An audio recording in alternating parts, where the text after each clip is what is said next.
Capítulo 42.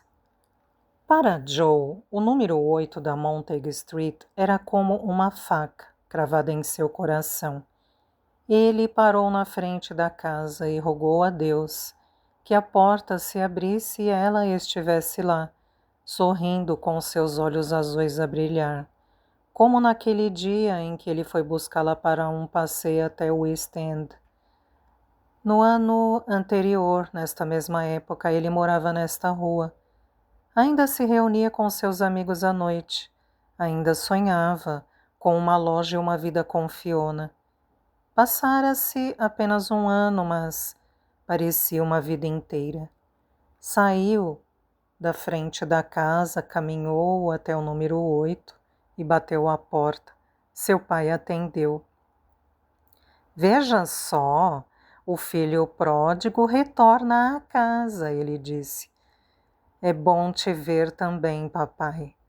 Peter Bristol olhou para o buquê de cravos cor-de-rosa que o filho segurava e fechou a cara. Você pelo menos podia ter trazido um buquê de rosas. Ela quase morreu de preocupação com você. Não sabia onde você estava. Os vizinhos comentaram. Os homens no mercado falaram que o Peterson tinha dado um pé. Imagine o que tive que ouvir por sua causa. Desculpe, papai, desculpe. Está bem? Peter balançou a cabeça. Vou avisar que você chegou, entre. Não costumo jantar na porta aos domingos. Joe revirou os olhos e seguiu o pai, contente por ter se decidido a não voltar para casa. Ele foi saudado calorosamente por Jimmy, seu irmão de 16 anos, por Ellen, sua irmã de 13 anos, que por sinal estava mais alta e mais bonita que em suas recordações, e por Cat, sua irmãzinha de 8 anos com rabo de cavalo e bata. Beijou a mãe, que tirava um pernil de carneiro do forno, e quase ralhou com ela quando viu a comida. Ele sabia como custava caro um pernil de carneiro, mas ela estava tão orgulhosa em ver todo mundo junto e feliz, por tudo ter dado certo, que ele não disse nada. Ela viu os cravos na mão dele, fez uma festa ao pegá-los e depois pediu a Ellen que os colocasse num vaso. Joe carregou o pernil para a mesa enquanto as irmãs se encarregavam das batatas e da couve de Bruxelas. Instalou-se um silêncio constrangedor quando todos se sentaram para comer. Até Cat se manifestou. A mamãe disse que a Millie perdeu o bebê, Joe. Como o perdeu? Ela o esqueceu em algum lugar? Ainda não o encontrou? Quieta, Cat, ralhou Ellen. Joe parou de cortar sua carne. O bebê não está perdido, querida, ele disse baixinho, está no céu. Mas por quê? Por que ele está lá? Ei, coma a sua comida e não se intrometa na vida dos outros. O pai vociferou. Vamos acabar com esta conversa de bebês, Millie, ou seja quem for. Idiota, sussurrou Ellen para a irmã, dando-lhe uma cutucada. Não sou, não, replicou Cat emburrada. Eu só disse... Por favor, me passa o molho, Cat, como uma boa menina, disse Rose. Fale sobre o seu novo trabalho, Joe. Joe atendeu o pedido da mãe, agradecido pela mudança de assunto proposta por ela. Quando ele terminou de falar, seu pai disse: Acho que com toda a sua experiência, você bem que poderia ter conseguido um trabalho melhor. Rose lançou um olhar fulminante para o marido. Bem que eu tentei, mas o Tommy me boicotou. Tenho sorte por estar onde estou, disse Joe. Mastigou um pedaço de carne e engoliu. Mas é temporário. Estou economizando quase todo o dinheiro que ganho. Hesitou por um segundo e acrescentou: Tenho uma ideia para um novo negócio. E qual é, meu querido? Perguntou Rosie empolgada. Logo que tiver dinheiro suficiente, comprarei um carrinho de mão. Vou enchê-lo com as melhores mercadorias e venderei de porta em porta num bom bairro, talvez em Mayfair. Se juntar mais dinheiro, comprarei um cavalo e uma carroça para cobrir distâncias maiores, por exemplo, Knightsbridge, e contratarei um outro homem para se encarregar do carrinho de mão e da rota de Mayfair. Depois continuarei acrescentando carroças e rotas até cobrir West End inteira. Ele agora falava com animação. Um pouco do seu antigo ânimo estava de volta. Desta forma, a cozinheira e a dona de casa poderão ter à disposição, na porta de suas casas, os melhores produtos. Elas poderão escolher sem ter que sair para as compras ou se contentar com os produtos velhos que o armazém da esquina entrega em domicílio, entenderam? Estou pensando em chamar o meu negócio de Montagues, onde qualidade e conveniência se encontram. Pensei em nossa rua, o que vocês acham? Acho que é uma ótima ideia, disse Rose. Eu vou trabalhar para você, disse Jimmy. Posso ajudá-lo de manhã e voltar a tempo para poder ajudar o papai à tarde. Acho que é a ideia mais idiota que já ouvi, disse o pai. Como é que você vai fazer para que as cozinheiras e cozinheiros comprem de você? Elas já têm suas lojas preferidas. Peter, Rose o interrompeu, mas ele não lhe deu ouvidos. E como você saberá o que colocar no carrinho e a quantidade? Você corre o risco de ter pouca quantidade de um produto e muita de outro. É melhor você ficar no trabalho que está e dar graças a Deus por ele. Mas o senhor acabou de dizer que eu podia conseguir um melhor? Argumentou frustrado com as constantes críticas do pai, com a recusa dele de abrir para novas ideias. Mantenha a sua cabeça no lugar e não faça outra besteira, retrucou Peter. Joe amassou o guardanapo. Não sei por que voltei aqui, ele disse, levantando-se para sair. Desculpe, mamãe, obrigado pelo jantar. Sente-se, ordenou Rose. Você não vai a lugar nenhum. Vai acabar de comer a comida que eu fiz para você. Ela voltou-se furiosa para o marido e Joe pôde ver que o pai dele, com 40 quilos a mais e bem mais alto que sua mãe, encolheu-se. E você, Peter, seria melhor que pelo menos uma vez ficasse do lado do seu filho, ao invés de chamá-lo de idiota por ter apresentado uma nova ideia. Uma ótima ideia. Se ele tivesse tido em casa um pouco de estímulo, nunca teria ido para Covent Garden e nunca teria se envolvido com gente como o desgraçado do Tommy Patterson e sua filha. A família inteira se pôs em silêncio. E todos continuaram a comer com mansidão. Ellen se serviu de mais carne. Cat comeu toda a couve de Bruxelas do prato, mesmo odiando-a. Joe espalhou molho sobre as batatas. Peter espetou o garfo num pedaço de carne e, resmungando, falou que podia haver um carrinho à venda, acrescentando que talvez pudesse dar um depósito como entrada e Joe pagaria o restante. Rose fez um afago na mão do marido e olhou para o filho com esperança. O resto do jantar transcorreu de maneira pacífica. Quando terminou, Peter sentou-se na frente da lareira com o jornal nas mãos e o cachimbo na boca. Jimmy saiu para se encontrar com os amigos, enquanto Ellen e Cat se prontificaram a ajudar a mãe a lavar a louça.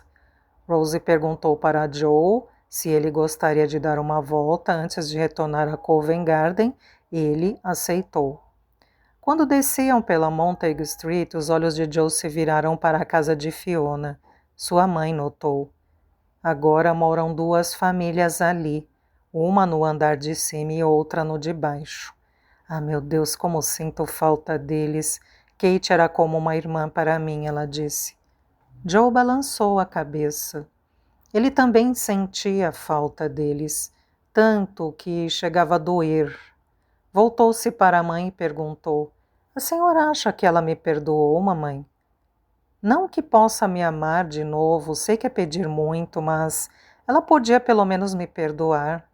Rose hesitou. Não sei, querido. É espantoso o que o coração pode aguentar. As pessoas dizem que ele quebra, mas não quebra. Seria mais fácil se quebrasse. Se parasse de bater, se parasse de sentir. Eles viraram a esquina. Suponho que ela possa. Isso acontece. Eu mesma um dia perdoei seu pai. Pelo quê? Por ser um velho miserável? Rose negou com a cabeça e Joe se deu conta de que ela olhava para o vazio, com um semblante triste. Pelo quê, mamãe? Quando você tinha 6 anos, o Jimmy, 13, e a Ellen tinha acabado de nascer, seu pai foi embora. Ele se juntou com uma viúva que trabalhava no mercado Spitalfields. Não era uma mulher bonita, mas seus filhos já estavam criados e dispunha de uma casa só para si. Meu próprio pai, disse Joe confuso. Rose assentiu com a cabeça. Ele não conseguia lidar com um casamento e mais a paternidade e um bebê recém-nascido. Não tinha dinheiro. Nós morávamos com meus pais. E ele trabalhava com o pai dele. Era um tempo muito difícil. Mas você aguentou, mamãe. É claro que sim. Meus filhos precisavam de mim. Eu podia aguentar. Ele não pôde. Joe olhava a mãe, ainda chocado. Rose riu da expressão do filho. Filho, os homens é que são fracos, você não sabia? Oh, sim. Vocês fazem muito barulho, mas as mulheres é que são fortes, naquilo que mais pesa. Aqui, ela apontou o próprio coração. As lembranças enchiam seu rosto de dor. Um recém-nascido cheio de cólicas, mal nutrido, não me deixava dormir. Você e Jimmy pequenos, dinheiro curto. E aí, o meu marido me abandona. Ela riu com amargura. E para completar, o meu pai me pergunta o que eu tinha feito para que ele fosse embora. Graças a Deus havia a minha mãe. Eu não conseguiria sem ela. O que aconteceu? Ele voltou? Você deixou? Sim, em 30 dias ele estava de volta, com o rabo entre as pernas. Por que você o aceitou de volta? Eu precisava do meu marido, vocês precisavam do pai, e eu amava o infeliz. Levou um tempo, mas o perdoei. Ele estava sentido, mas lutou muito para que tudo desse certo. E mesmo tendo causado muita dor, eu pude compreendê-lo. Só de ver você chorando sem parar, eu acabei esquecendo de mim. Meu Deus, meu próprio pai, disse Joe. Eu não fazia ideia. Talvez isso explique seu pai, meu querido. O fato de ele ter esse jeito. De ele ser desse jeito. Tão cuidadoso e cauteloso. Ele tem medo de pisar errado e estragar outra vez as coisas. Talvez seja por isso que esteja zangado com você. Você cometeu o mesmo erro dele. Joe assentiu com a cabeça. Falei tudo isso só para mostrar que não sei se Fiona pode perdoar você. A mim não cabe responder, mas sei o quanto ela o amava. E você não pode passar o resto da vida sem, pelo menos, tentar saber se ela o desculpou. Eu queria muito saber disso, mamãe. Se ao menos eu pudesse encontrá-la. Rose franziu a testa. Vocês não conseguiram descobrir nada, nem mesmo com aquele detetive? A única coisa que descobrimos é que ela vendeu algumas coisas na loja de penhores, perto da casa do Rod. Só isso. Fiona é uma moça capaz, tenho certeza de que ela está bem, esteja lá onde estiver. E mesmo sendo muito estranho, estou certa de que ela teve lá suas razões de partir, do jeito que partiu. Joe disse que isso também o preocupava. Ele contou para a mãe o que ainda não tinha contado, para não a deixar alarmada, sua briga com Stan Christie. Oh, Joe, não estou gostando nada disso, ela disse aflita. Que raio de coisa o Bowler Sheehan iria querer com a Fiona? De acordo com o Rod, Sheehan disse que ela roubou um dinheiro e ele quer de volta. O quê? Isso não faz sentido. Nada disso faz sentido. Fiona não seria capaz de roubar. E dificilmente deixaria de dizer ao Rod para onde iria. Logo o Rod. Ele era como um pai para ela. Era mais da família que o próprio tio dela, que não foi capaz de escrever uma carta e nem mesmo enviou dinheiro para Kate. depois que o Paddy morreu. Joe interrompeu a caminhada, segurou a mãe pelos ombros. O tio dela, ele disse pausadamente. Claro, ele vive em Nova York, se não me engano. Ele tem uma loja. Lembro da Kate me dizendo que o Charlie queria ir para lá para trabalhar com ele. Mãe, é isso! Ele gritou. É lá que ela está, tenho certeza. Para onde mais ela iria? Especialmente tendo o Cime para cuidar. A senhora sabe o nome dele, o endereço?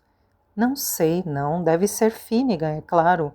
Mas não sei o primeiro nome. O Rod é que deve saber, talvez saiba até o endereço. Mãe, eu vou me preparar para ir, ele disse excitado para Nova York. Ela está lá, eu sei que ela está lá. Irei assim que tiver o dinheiro, só preciso de um pouco mais, eu acho. O bastante para chegar lá e para pagar um quarto e as despesas, enquanto estiver procurando por ela. Preciso começar o meu negócio, farei mais dinheiro trabalhando por conta própria do que para o Ed. Vamos voltar e perguntar ao seu pai sobre o carrinho que ele mencionou. Eu tenho um pouco de dinheiro guardado, posso ajudar no depósito, disse Rose. Joe a beijou. Obrigado, mamãe. Antes de voltarmos para casa, primeiro vamos ver o Rod. Vamos ver se ele sabe o endereço e se souber, eu posso escrever logo para ela. Está bem, disse Rose. Vamos.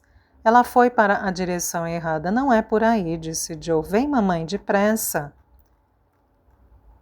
Capítulo 43. Fiona folheava as páginas de um livro luxuosamente encadernado.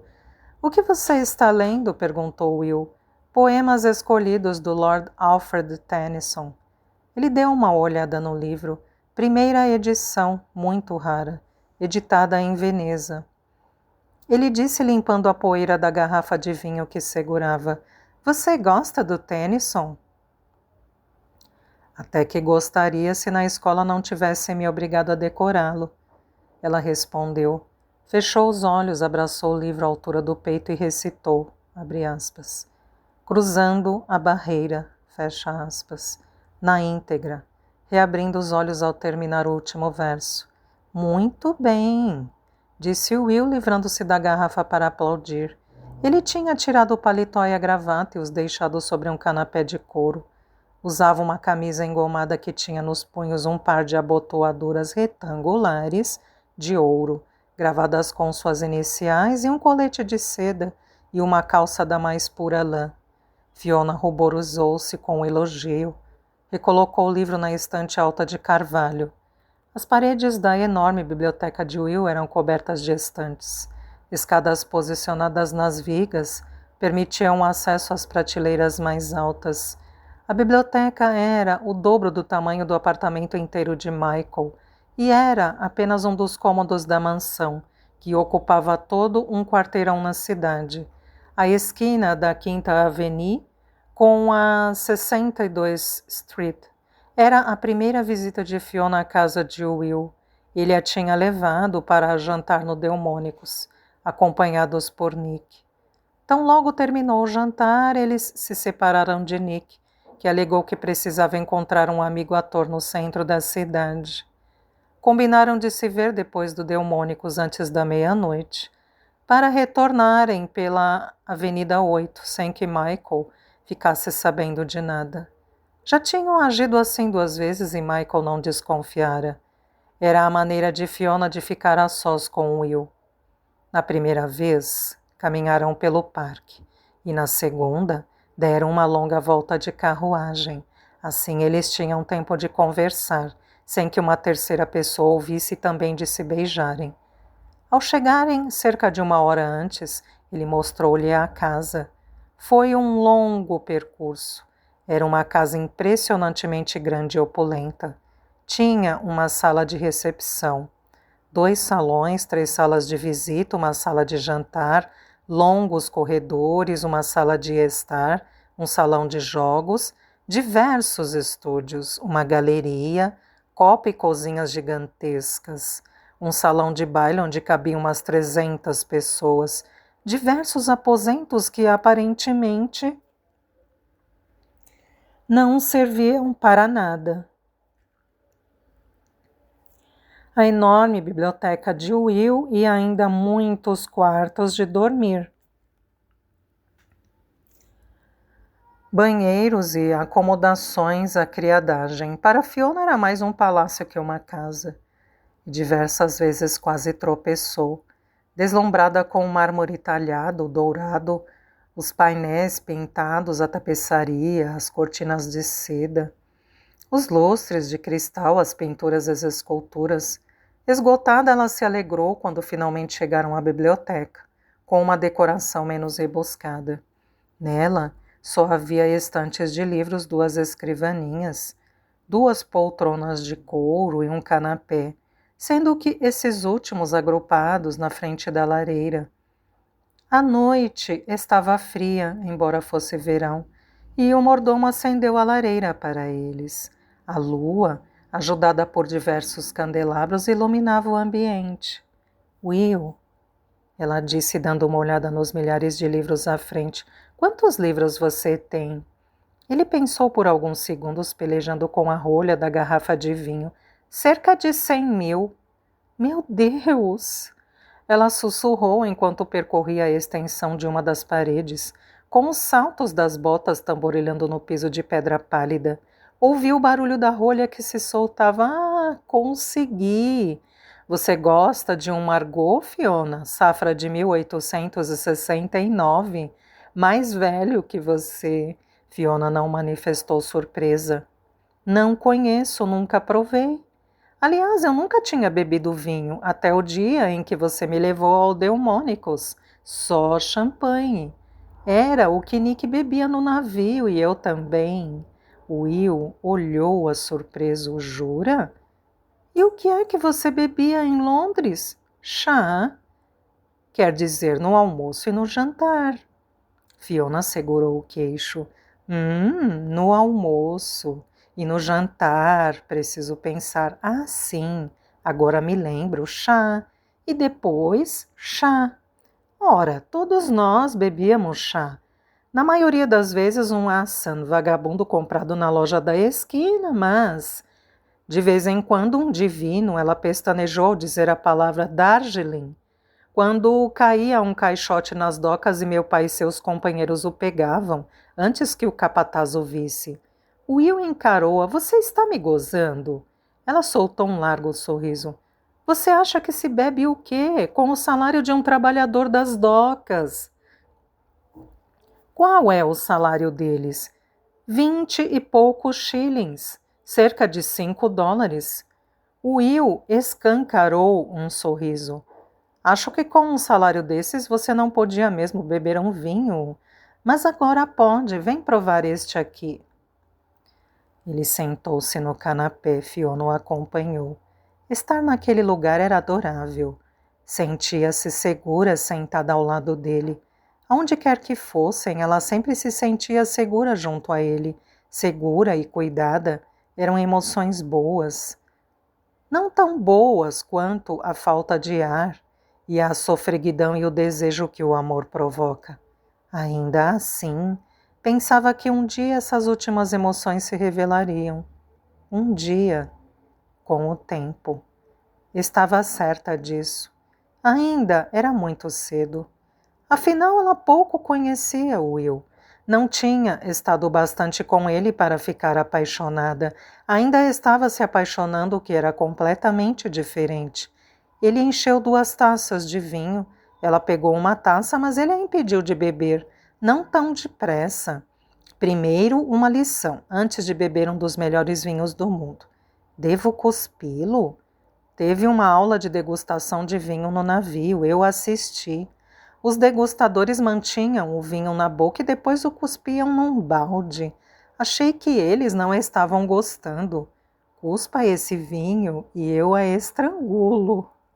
Então ele é bom? Muito. Feche os olhos. Ela fechou. O que eu faço agora? Feche a boca. Só por alguns segundos. Dá para fechar? Ela riu. Primeiro sinta o perfume dele, disse Will, aproximando a taça do nariz dela. Inale profundamente. Ela obedeceu. Podia senti-lo perto de si. Sentia o calor e a ressonância da voz dele. Que cheiro está sentindo? Uvas? E o que mais? Ela inalou de novo. Groselhas, acho, sim, groselhas e pimenta. E uma pitada de uma outra coisa, eu conheço, baunilha. Ela abriu os olhos. Muito bem, você tem um excelente nariz, estou impressionado. Ele devolveu a taça para ela. Era de cristal e pesada como um tijolo. Ela bebeu o vinho. Era como se bebesse veludo. Tomou outro gole e um calor se espalhou pelo seu corpo. Ela notou que ele estava sentado bem perto dela. Conseguia enxergar os flocos acobreados dentro dos olhos castanhos, uma pintinha bem acima do lábio superior, um fio branco nos cabelos. Ela sentia o odor de roupa limpa e da pele dele. Era um odor maravilhoso, muito melhor que uma taça de vinho de boa safra. Sustentou o olhar por alguns segundos, na certeza de que seria beijada, e desejando que ele a beijasse. E ele a beijou. Você também tem uma excelente boca, ele disse, tirando a taça da dela e colocando-a na mesa. Ele beijou o pescoço e atrás da orelha, fazendo-a estremecer. Segurou-lhe os seios por cima da roupa de maneira firme, mas gentil, fazendo-a suspirar. Ele estava seguro de si, confiante na maneira de tocá-la, e uma vez ela se deu conta de que ele já não era um garoto. Já tinha tido uma esposa e o tio dela estava certo, algumas amantes. Ele sabia o que fazia, mais do que podia falar. Quando sentiu as mãos dele em suas costas e descendo em seu corpete, ela de repente entendeu por que ele a tinha levado para casa. Por que tinham ido para aquele lugar em vez de passear no parque? Will, não. Ela disse sem fôlego, sentindo que não estava pronta para aquilo, mas ele não parou. À medida que as velas se consumiam, projetando um brilho nas estantes, no vinho, no canapé de couro e na pele de Fiona, ele investia em seu corpo, beijava seus lábios. Ele era um homem experiente, sabia perfeitamente onde e como tocá-la. Ele a fazia com as mãos e os lábios. Tomada pelo desejo, ela não queria que ele parasse. Ansiava sentir o calor da pele dele contra a sua. Ele a beijou mais uma vez e disse: Vem, Fiona, eu quero você, quero fazer amor com você. Ela gelou. Segundos antes, o fogo incendiava suas veias e agora virava gelo. Afastou-se dele. Não, Will, ela disse bruscamente, eu não quero, eu não posso. Ele recostou-se no canapé e fechou os olhos. O que é? O que há de errado? Perguntou. Eu posso engravidar. Ele abriu um dos olhos e piscou para ela. Sabe, existem formas de evitar. Tomarei minhas precauções. Bem, não é só isso, eu não posso, eu não... Está bem, Fiona, ele disse pegando a mão dela, você não está pronta. Isso é tudo o que preciso saber, não precisa explicar, eu compreendo. Eu não devia ter forçado tanto. Não, você não forçou nada. Ela começou a falar, eu também o quero de verdade, só que... Psss, ele disse cortando as palavras dela com um beijo. Ele fechou o corpete, pelo menos esconda os seios. É muito para um homem aguentar. Fiona botou a roupa, seu rosto estava rubro, mas não de vergonha. Ela mentira para Will, para si mesma. Deixou que ele acreditasse que sua indecisão se devia ao medo de engravidar, mas ela sabia que não era por isso. Sabia e se recusava a admitir. Quando ele disse eu quero você, Quero fazer amor com você. Usou as mesmas palavras de Joe, as palavras que ele disse para ela naquela tarde em Covent Garden, quando fizeram amor naquela cama estreita e ele falou que a amava e que a amaria para sempre. No instante em que Will as pronunciou, ela se viu tomada pela imagem de Joe e lhe veio à mente a forma com que ele a olhou quando despejou o dinheiro da caixa de chocolate no colo dela e quando lhe deu o modesto anel de safira e a tomou em seus braços. Lembrou-se do toque dele, do modo como a fez se abrir para ele, do modo como se abriu para ela e ambos se fizeram um só corpo, um só coração, uma só alma. Essas imagens eram uma tortura. Ela queria estar com Will, pensar somente nele, amá-lo. Ela queria seguir em frente, deixar Joe para trás. Queria muito. E tentava fazer isso, mas não conseguia. Ele sempre voltava. Às vezes ela ouvia uma voz parecida com a dele, ou se deparava com dois olhos tão azuis quanto os dele. Ouvia passos com o mesmo andar cadenciado dele, e de repente lá estava ele outra vez em sua mente, em seu coração. Fiona, disse Will com gentileza, você está chorando? Embaraçada, ela rapidamente limpou o rosto. Nem se dera conta de que estava chorando. Ele tirou o lenço do bolso e secou os olhos dela. Deixei você perturbada, desculpe. Eu não devia ter avançado tanto, sou mesmo um imbecil. Um verdadeiro idiota. Não chore, querida, suas lágrimas partem meu coração. Puxou-a e disse no ouvido dela, eu nunca me aproveitaria de você, nunca. Antes morrer que magoá-la. Eu me deixei arrebatar, foi isso. Meus sentimentos por você são tão fortes. Soltou-a, olhou-a no fundo dos olhos e disse, sou péssimo para estas coisas, Fiona. Sou capaz de discorrer durante horas sobre negócios, como já está cansada de saber, mas quando se trata de coração, sinto-me totalmente perdido. Foi sempre assim. Ele deu uma pausa de alguns segundos e arrematou. Nunca lhe disse isso. As mãos dela se afastaram. Não, Will, ela pensou, agora não. Por favor, não agora. Já faz tempo que eu queria dizer isso, mas tive, medo. Eu suponho de não ser correspondida em meus sentimentos por você. Eu te amo, Fiona. Por que ele tinha que dizer isso? Por que dizer isso logo agora? Por que não disse numa daquelas noites perfeitas em que caminhavam de braços dados, divertindo-se tanto que a lembrança de Joe ficava a milhas de distância?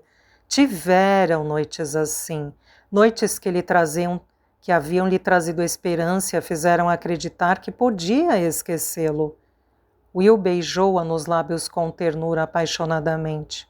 Olhou-a no fundo dos olhos à espera de uma resposta. Ela devia lhe dizer que aquilo não daria certo. Devia dizer que amava um outro homem e que sempre o amaria. E que tinha tentado arrancá-lo do coração, mas em vão. E que envelheceria ainda o amando. E que se odiava por amá-lo tanto. Em vez disso, ela disse, oh Will, eu também te amo.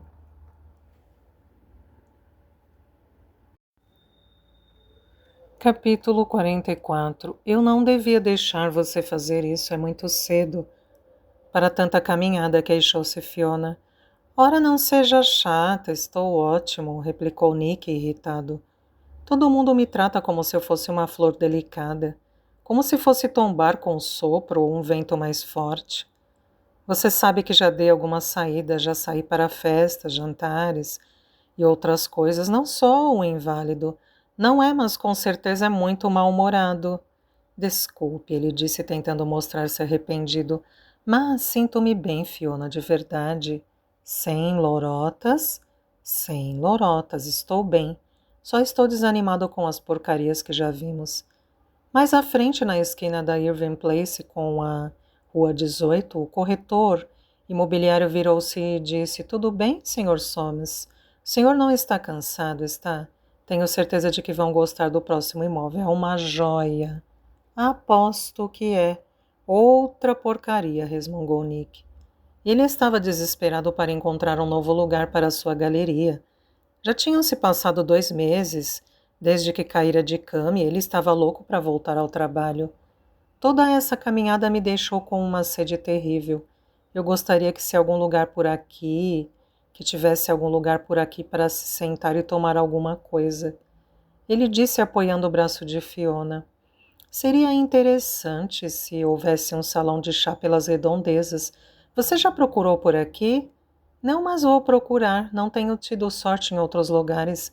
Mas acho que não terei mais sorte do que você está tendo hoje. Parece que não há nada disponível. Ou o imóvel é pequeno demais, ou o preço é astronômico. Nick assentiu com a cabeça. Desconfio que não vou encontrar um lugar como aquele outro. Era perfeito. O Will sabe de algum? Não, já perguntei para ele. E como vai a investida do Sr. McLean? Muito bem, eu estou apaixonada por ele, Nick. Nick levou um susto com estas palavras tão depressa. Você tem certeza? Absoluta, ela disse radiante. Radiante demais. Isso é muito repentino, ele pensou. Você se lembra que me falou que eu me apaixonaria de novo? Que acabaria me esquecendo de Joe? Pois é, aconteceu. Eu não tinha acreditado em você, mas você estava certo, aconteceu realmente. Ele sorriu desconfiado para ela.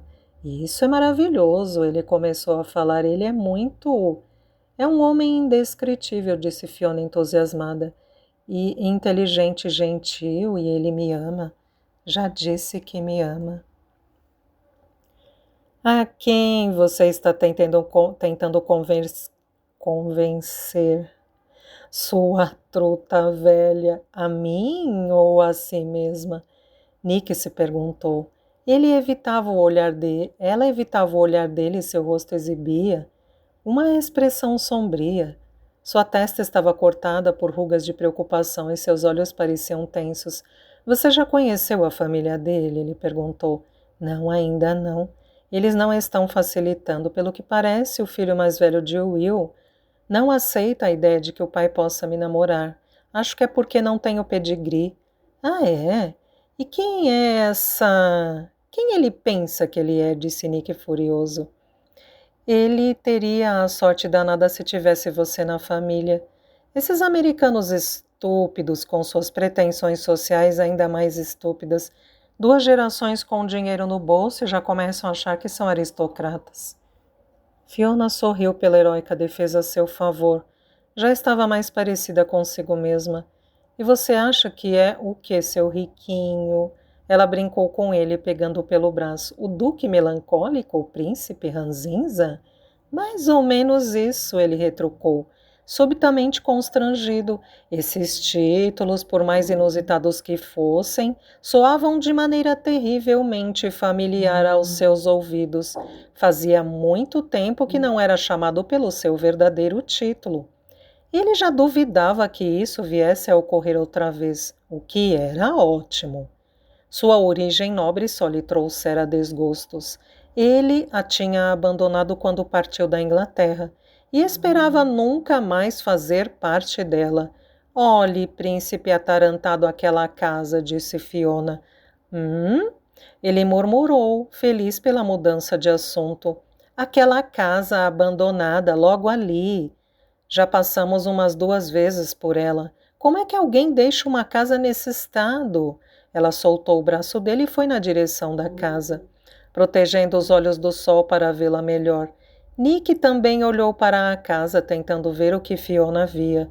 Estava praticamente em ruínas, apesar de uma linda roseira à frente que subia pela porta de entrada. Sr. Soames! Gritou o corretor. Vem, fi, disse Nick. Estão nos chamando. É hora de ver um outro lugar escuro, minúsculo e lúgubre. O corretor mostrou mais 4 imóveis para ele, sendo que nenhum despertou interesse.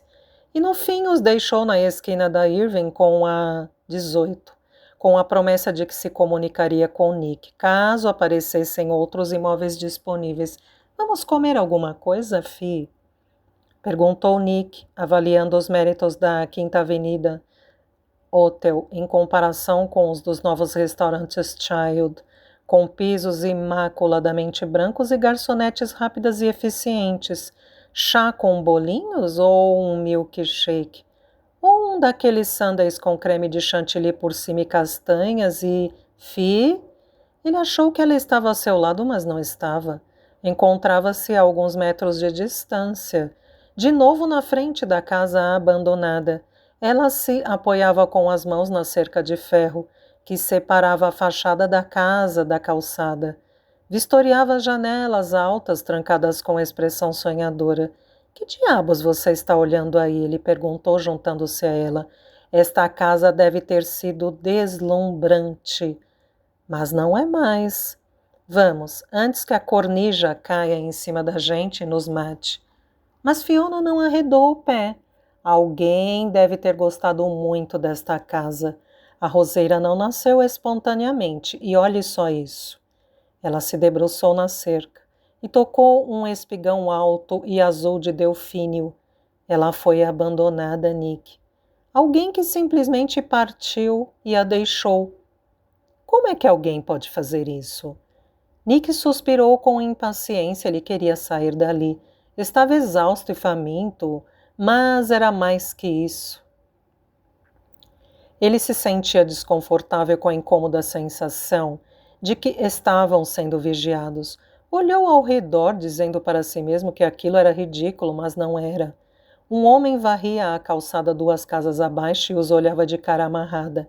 Ei, o que vocês estão fazendo aí? É proibido vagabundear nesta rua, ele disse. Não estamos vagabundeando, replicou Fiona. Ela soltou a cerca e se dirigiu até ele. Estamos admirando a casa. Você, não eu, resmungou Nick. O senhor sabe por que ela está fechada? É claro que sei, eu sou o zelador, não é? Fiona acercou-se e apresentou-se. Não restou outra opção para Nick, senão segui-la. Depois de dizer o seu nome, Fred Wilcox, o zelador explicou que tomava conta da casa para a proprietária, uma senhora chamada Esperanza Nicholson. Por que ela abandonou a casa? O que a senhorita tem a ver com isso? Perguntou Wilcox. Fico triste por ver uma casa tão bonita caindo aos pedaços. É triste, disse Wilcox, menos irritado e comovido pela honestidade de Fiona. Faz 50 e poucos anos que a senhorita Nicholson ganhou a casa do pai como presente de casamento. Depois da lua de mel seria a residência dos noivos. A casa foi decorada com mobília, tapetes, papéis de parede, não faltou nada. E tudo da melhor qualidade, de primeira. Então, na véspera do casamento, ela foi abandonada pelo noivo. Ficou destroçada. Passou a viver reclusa na casa do pai. O velho morreu alguns anos atrás, mas ela ainda vive na casa dele. Fechou esta casa para que ficasse em ruínas. Nunca ninguém morou aqui. Ela se recusa a alugar ou vender. É como se ela punisse a casa pelo que aconteceu, disse Fiona. Senhor Wilcox, nos deixaria ver a casa? Podemos entrar? Nick se desesperou ao perceber que não teria sua xícara de chá. Já estava irritado porque não tinha encontrado um local para a sua galeria. O que ele mais desejava era sair de Gramercy Park e esquecer aquela tarde improdutiva, mas ele sabia que não conseguiria convencer Fiona a não entrar na casa. Quando ela enfiava uma coisa na cabeça, não havia quem a demovesse. Ele então enfiou a mão no bolso. Tirou uma nota de $1 e estendeu-a para Wilcox, na esperança de agilizar o processo, e agilizou. Está bem, então, eis a chave da porta, disse o zelador, dando uma chave velha e escura para Fiona. Se acontecer alguma coisa com vocês, se quebrarem o pescoço lá dentro, não tenho nada a ver com isso. Vocês entraram por conta própria e passaram em cima de alguma tábua solta, está bem assim? Tudo bem, retrucou Nick. Ele deu as costas ao zelador e foi na direção da rua, que já atravessava o portão. Caminhou pelo mato até a porta, que Fiona lutava para abrir. Se aparecer algum rato, eu caio fora, ele disse. Venha aqui e me ajuda a tirar esta chave. Não estou conseguindo, acho que a fechadura está enferrujada. Nick usou toda a força que tinha. Está emperrada. Espere, consegui. Fiona estava tão ávida para entrar que quase o derrubou, para que ele saísse do caminho. Empurrou a porta e entrou. Partículas de madeira podre e de metal enferrujado caíram sobre sua cabeça.